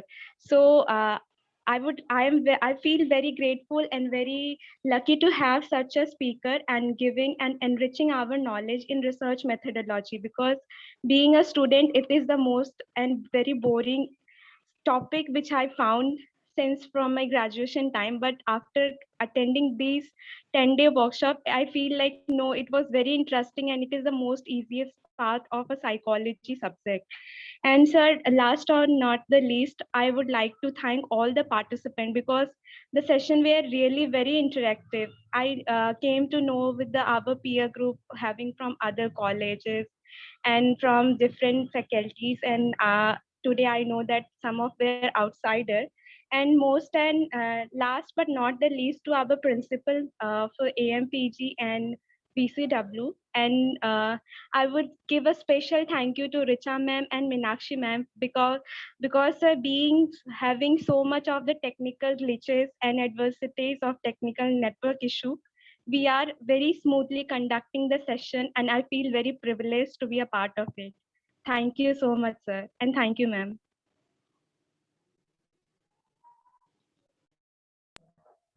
Thank you, Rinku, for such nice words. And I think जो learning आपकी शुरू हुई है, जो interest आपका शुरू हुआ है, वो continue रहे. That definitely was our intention for this particular workshop. Anyone else? Hello. Hello, ma'am. Good afternoon. Good evening to everyone. My name is Piyush Devarkar. I am from Central University of South Bihar. I am a PhD scholar. So, मुझे लगता है ma'am कि ये जो topic रहा, in fact जो 10 दिन की जर्नी थी हमारी, उनमें मुझे लगता है कि सारी चीजें ऑलमोस्ट कवर हो चुकी है जो एक पीजी स्टूडेंट को या यूजी या पीएचडी स्कॉलर्स को जानने की जरूरत होती है कि कैसे रिसर्च प्रॉब्लम कैसे फाइंड आउट करनी चाहिए, रिसर्च की जर्नी स्टार्ट कहाँ से होती है, फिर उसके बाद वेरिएबल्स क्या होते हैं, नॉर्म्स क्या होते हैं, और रिसर्च की फाइंडिंग्स को कैसे लिखना है, रेफरेंसिंग कैसे करनी है एपीए फॉर्मेट में, या फिर उसको डेटा को एनालाइज कैसे करना है थ्रू एसपीएसएस। तो जो टाइटल ऑफ द जर्नी और जो हम कहें कि जो एक रिसर्च की जर्नी के साथ में जो नॉलेज है, इम्प्रूवमेंट का जो तरीका है, वो बहुत अच्छा रहा। हमें बहुत सारी चीजें सीखने को मिली। तो thank you so much ma'am and all the professors who just give the lectures and the session for the improvement of knowledge. Thank you, sir. Thank you, ma'am, and thank you to all. Thank you, Piyush. Now, Meenakshi ma'am. Yes, ma'am. Let me check. Alka ma'am is there? No, Alka ma'am joined. No, she's having some technical issue at because the network is not good at that point. So she said that you can proceed with the program. I may not be able to join. She was trying, but connection is not working properly. Okay. And Rachna ma'am is on the way actually. Our college is having management meeting today. So क्या करें? Okay. Should I wait for her? Because I called her, she said कि just in 1-2 minutes she's reaching to her principal office. Okay. So we can wait for 2 minutes. In meanwhile, if anybody else is there, at least one principal to be there. Principal ma'am is here. Yes, yes. Good evening, ma'am.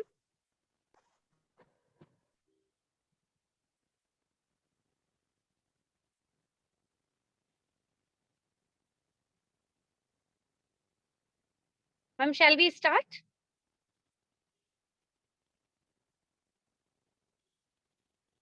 Richa ma'am, yes, please proceed. Yes, you can start. Okay, so a very good evening to Professor Rachna Dubey, Principal Arya Mahila PG College, and I think all this we have been able to do just because the support from our patrons, both the principals of Vasanta College Rajghat and Principal Arya Mahila PG College. So, ma'am, in the beginning we started with your blessings, and now definitely would like to have some words from you, some words of encouragement, so that in future we are able to organize such things for the betterment of our students.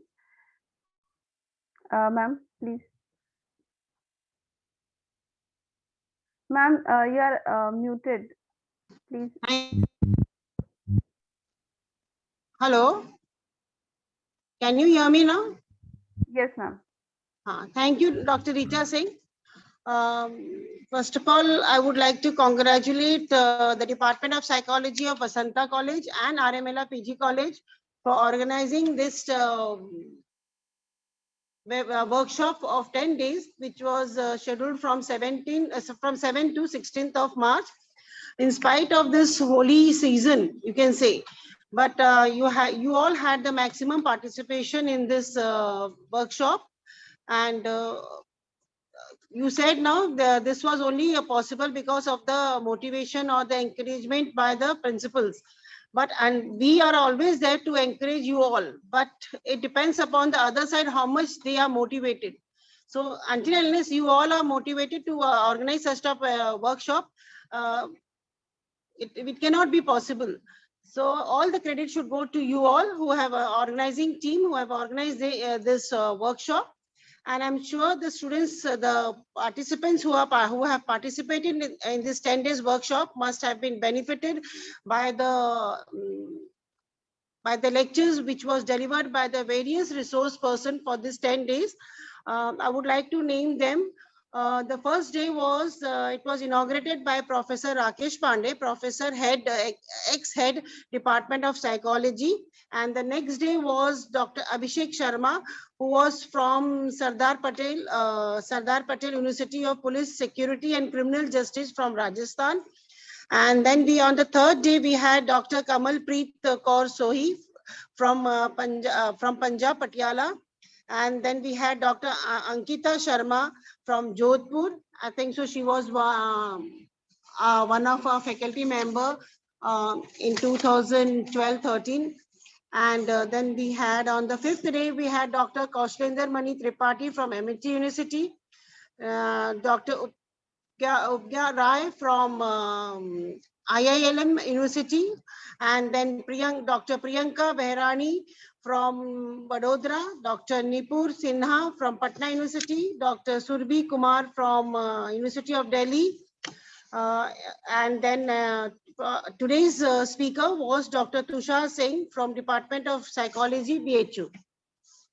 So then when we had all such eminent speakers for the 10 days, I'm sure the participants must have been benefited by their talk. And research methodology has this topic, it's the need of the hour, and it is required in each and every subject. If students have to undergo their career, if they want to develop their career in the academics as well as a researcher, it's not only for teaching, but as a researcher in various other departments in the government department where the research are always conducted and where the data are collected and analyzed and interpreted. So in this case, you have to know about the various research methodologies which are being adapted. Now today recently I could hear a little bit that the eminent speaker was talking about the SPSS and all software. So it is very easy to buy the software, but how to use it, that is very difficult. So until and unless we learn this, we cannot implement those software. So this anyway, the eminent speakers must have spoken among the various methodologies about the research. And again, I would like to congratulate for successfully completing this 10 days workshop to Dr. Richa Singh and Dr. Meenakshi Bajpai, both of Vasanta College as well as RMLA PG College. And also I would like to thank Dr. Alka Singh for permitting both the colleges to organize this program in collaboration. So thank you, Richa, for inviting me. Thank you very much. And I wish you and wish all the participants and you all a happy Holi. Thank you so much, ma'am.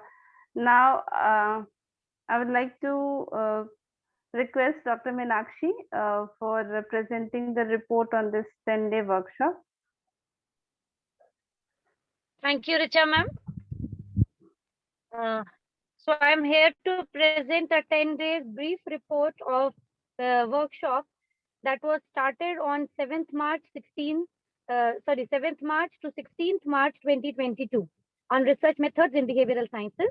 Recognizing the need for orienting and upgrading the research abilities of students, Department of Psychology, Vasanta College for Women, Rajghat, Varanasi, in association with Department of Psychology, RMILA PG College, Chedganj, Varanasi, conducted and organized 10 days national workshop on research methods in behavioral sciences. from 7th to 16th March 2022. The workshop focused on the different aspects of research that a researcher encounters during various stages of conducting research. A total of 261 participants with different disciplines, including psychology, education, home science, geography, history, Bengali, philosophy, and political science as their subjects, registered themselves for the workshop. The participants were from different colleges and universities, including RMILA PG College, Vasanta College for Women, Vasant Kanya Mahavidyalaya, Dr. Hari Singh Gaur University, Department of Psychology, BHU, ASS College, Kanpur, Vanasthali Vidyapeeth, DAV PG College, Varanasi, and so on. Majority of the participants were PG students. Along with them, research scholars, teachers, and some UG students also participated in the workshop. The workshop was organized on Zoom meeting ID. Altogether, there were 10 sessions which dealt different aspects of research methodology. The inaugural function was held on 7th March 2022 at 6 p.m. Dr. Richa Singh, Associate Professor, Department of Psychology, VCW Rajghat, and Dr. Meenakshi Bajpayee, Assistant Professor, Department of Psychology, Arimaila PG College, conveners of the workshop, welcomed the guests and introduced the theme of the workshop. Professor Saroj Verma, Head, Department of Psychology, BHU, was the chief guest. However, due to some health issues, she couldn't make her presence, but she conveyed her best wishes for the workshop.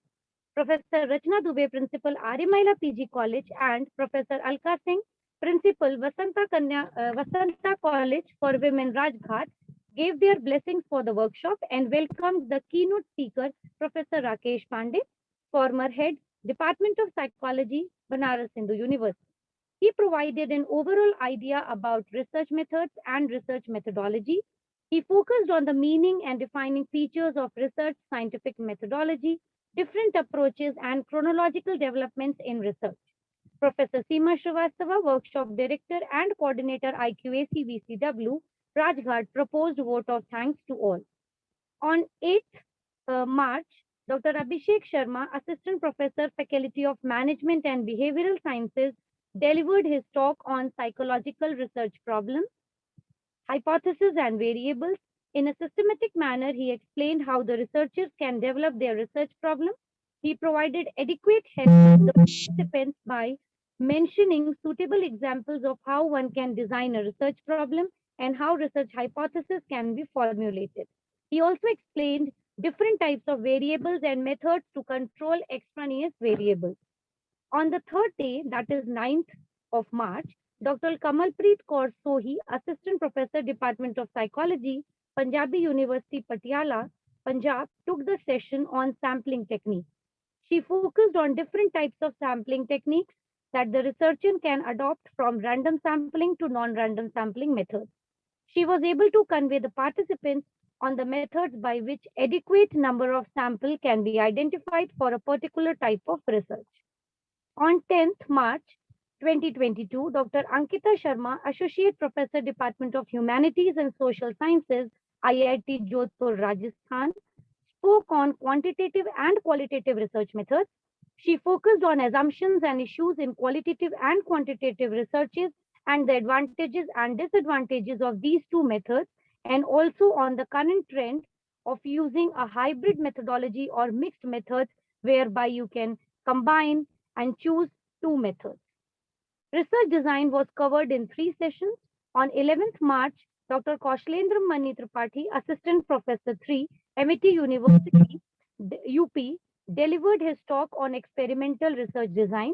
He focused on the relevance of research design and talked about the historical development of experimental research, when it is used, its different types, and advantages and disadvantages. Dr. Upagya Rai, Assistant Professor, IILM University, Gurgaon, India, talked about non-experimental research design, in which she explained different types of non-experimental designs, when to use them, their merits and limitations. In this series, Dr. Priyanka Vinod Behrani, Associate Professor from School of Business and Law, Navrachna University, Vadodara, Gujarat, shed light on the topic longitudinal and cross-sectional design, single case study, on 13th of March. She explained both the types of design with examples and discussed the pros and cons of both of them. On the 8th day of the workshop, we started with the topic Various Tools of Data Collection by Dr. Nupur Sinha, Assistant Professor, Department of Psychology, Patna Women's College, Patna University, Patna. On 14th, she explained how to develop a data collection instrument, explained the various tools like questionnaire, interview, observations, etc., and how they can be used effectively during research. On 15th March 2022, Dr. Surabhi Kumar, Assistant Professor, Indraprastha University of Women, University of Delhi, conducted a session on report writing APA, in which she explained the need for a reporting in research and focused on the different aspects of APA 7th edition, including the formatting style and how to write the introduction, method, result, discussion, and references, including citations. On 16th March 2022, Dr. Tushar Singh, Assistant Professor, Department of Psychology, Banaras Hindu University, shed light on data analysis, SPSS. He focused on data analysis using SPSS. He discussed various tools in SPSS with suitable examples. This was followed by valedictory session in which Dr. Richa Singh welcomed Professor Rachna Dubey, Principal Arimahila PG College. And I'm here to conduct and give a brief report on this. All the more, few students were there who have definitely enlightened us with their valuable experience. Thank you so much, Richa ma'am. Over to you. Thank you, Meenakshi ma'am. And now I would once again like to thank you, Dr. Tushar Singh sir, for his presence with us, enlightening us with all the deliberation that he has given us. And definitely, sir, in future also, we'll like to have you on one or the other platform, whatever is there. Definitely, we would like to have you for an offline platform, and they will definitely invite you in future also. And whenever, I think sir is always with us whenever we need any kind of help from him. So sir, definitely whenever we require, we definitely are going to ask you for that. And Thank you, ma'am. Thanks a lot. Thank you so much, sir, क्योंकि आप बहुत busy रहते हैं. Still you have given us so much of time, and with our request you accepted that. So since we all belong to that parent university, and definitely this kind of gestures feels like that we are a part of a family. So thank you so much once again, sir, for being with us. Thank you all my dear participants who have been with us. And sometimes we have faced the technical glitches, and you have patiently dealt with all those things. And with these words, I would like to wish everyone a very happy Holi and enjoy your holidays. And after holidays, because your assignments and feedback we have to check, and after that we will be providing you with the certificates. With these words, I think we are going to end this meeting. Thank you once again, sir, and all the dear participants. Thank you, Meenakshi ma'am. And yes, there are many faculty members with us because they are quite senior to us. I think it's Dr. Shweta, Dr. Subhash Meena, then someone, I think some of the doctor, I think there are some other teachers also. I'm not getting their name because they are not present here, but they have been with us. Dr. Sujata Shah from Rajghat. So I'm going to thank everyone for that, and all the members of the organizing committee for their support whenever we require this. So thank you once again, everyone. And with these words, we are going to end the meeting. So thank you so much once again. Thank you, everyone. Happy Holi. Thank you so much, sir. Happy Holi, sir. Thanks a lot. Happy Holi, sir. Thank you, ma'am. Happy Holi to all the participants. Chaliye. Richa ma'am, should I end? Yes. Okay.